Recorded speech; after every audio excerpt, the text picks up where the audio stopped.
In this video, I'm going to be providing you with a quick overview of the Seesaw site, as well as to discuss how your teacher will be communicating with you. When Seesaw opens, it will begin in the journal, and this is where all of your work and assignments that you have turned in will show up. The Activities tab shows us all of our assignments that are still waiting for us to do. And the inbox is the important place to start each day.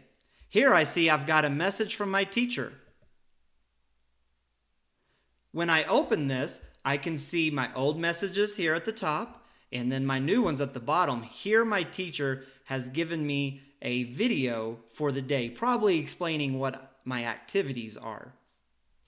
If I want to communicate back with my teacher, I can simply go add a video, record the video, and if this is my first time, I will probably need to give my computer access. So I'm going to allow my microphone and camera. And there I am. So to start recording, I click. I think my teacher, Mr. Hayes, is the best teacher in the whole world. I think that was a good message. So it's uploading.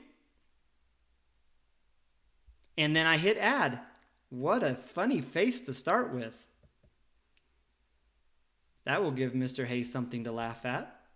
Now, most of these pages are going to have an X or a back at the top left, and they're going to have a green check mark for saving and publishing.